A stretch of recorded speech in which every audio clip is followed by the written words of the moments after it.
Hi YouTube, my name is Morgan. I'm 23 years old and I have had the vertical sleeve weight loss surgery. I wrote everything down. This is my first video, so bear with me. My beginning weight was 349. I'm down now to 271, so that's a total loss of 78 pounds. My surgery was February 15th, 2010, and today is September 16th, 2010, so I'm 7 months out. A lot of people have questions about what you can eat, what you go through, so I'm hopefully going to answer a little bit of that today.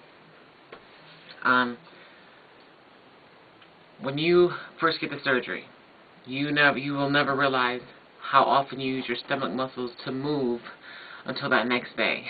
Sneezing, lifting your head, sitting up, anything, like your stomach is so sore, it's crazy. But as far as pain, that's the worst of it.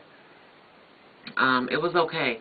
You get your rest in and it's fine afterwards. You just have to follow what the doctors say basically and you'll do okay. As far as food, protein is number one. It's a must. You have to get your protein in. I'm recommended to get 60 to 80 grams a day, the doctor told me. So I do my best to do that. A lot of days I don't. But chicken is my new best friend. I try to get like low sodium deli meats and string cheese and protein shakes, and beef jerky is a big one too.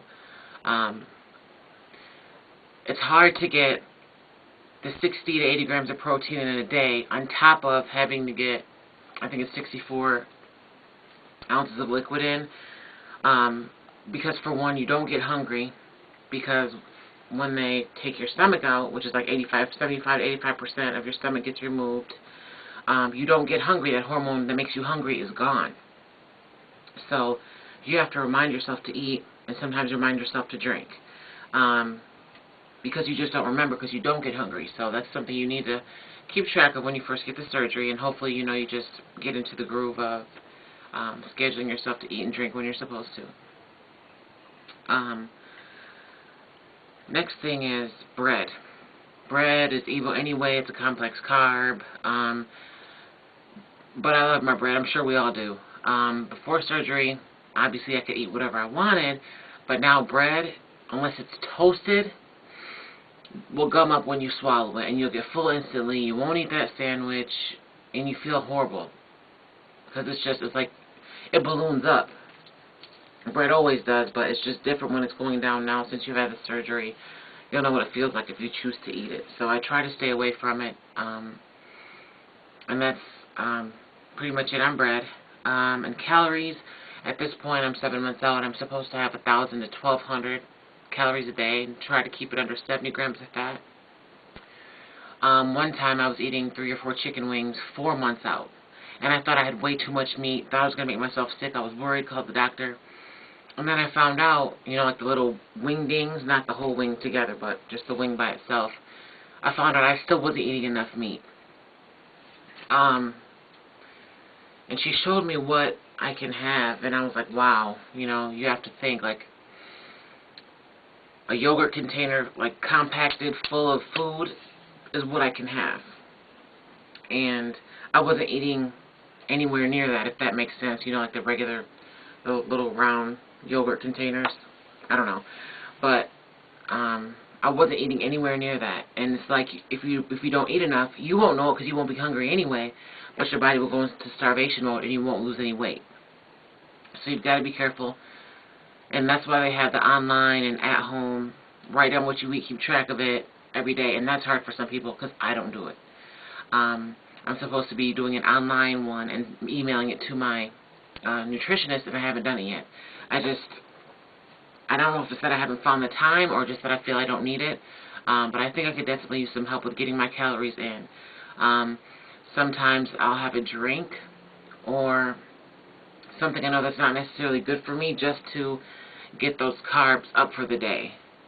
After eating, all the healthy protein-filled stuff I was supposed to eat prior in the day, because I just don't get enough calories in sometimes, although that's not the best way to do it. Another issue is exercise. 20 minutes a day. I have a recumbent bike. I do it like every other day. That's kind of slowed down now. I need to get back into that.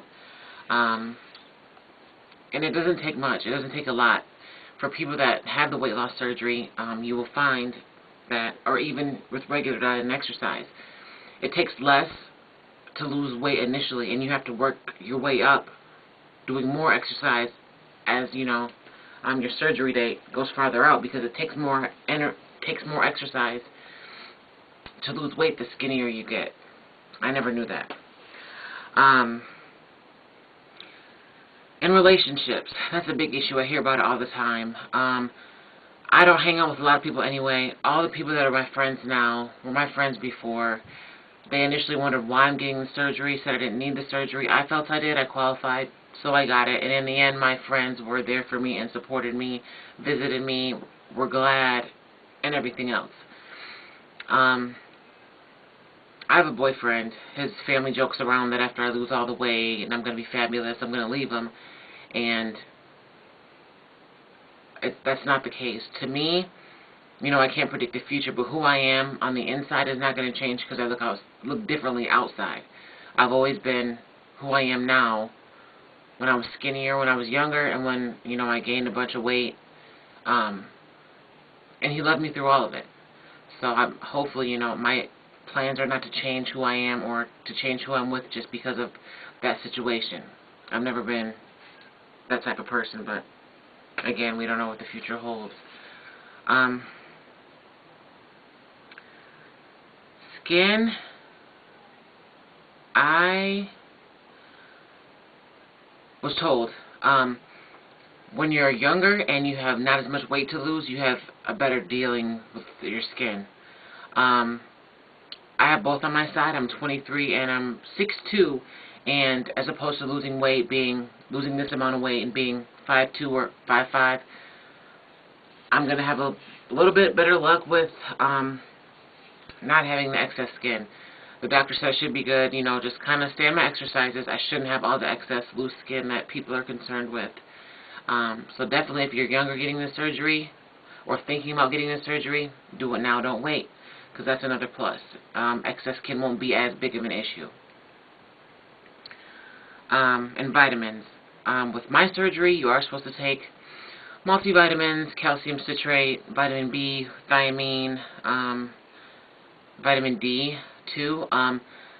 Calcium and vitamin D are big ones. Just because you can just get that I'm not sure if it's malnutrition, yeah, that's the word, and hair loss and things like that. Gotta take your vitamins. With my surgery, vitamins are a must, but like the duodenal switch, the surgery I got, the vertical sleeve, is the first stage to the duodenal switch. The duodenal switch is extreme. It's like the most extreme surgery you can get.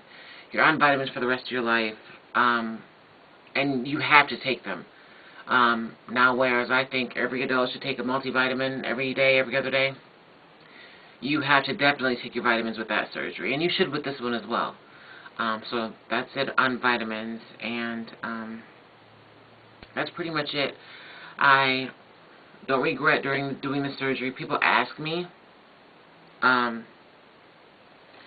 if I regret it or why didn't I just do diet and exercise.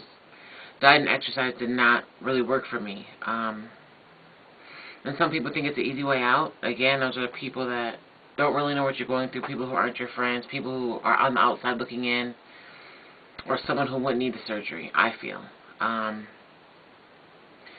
It's not easy, because now I, you know, can't eat certain foods. I'm not sure if I mentioned this earlier, but I, you know, had steak for the second time since surgery, and I had to make myself sick in order to feel comforted. I had 2 or 3 bites, and it was just, I don't know if it's too fibrous or what the word is, but it didn't go down well.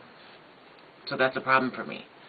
And dairy, I'm lactose intolerant now. If I have ice cream, I know very soon I'm going to have to go to the restroom. So it's a big change. You have to drink 45 minutes after you eat, wait 10 minutes to eat after you have a drink. Those are all issues. It's a whole lifestyle change. But that's pretty much it. That's my first video. I hope to give you some more updates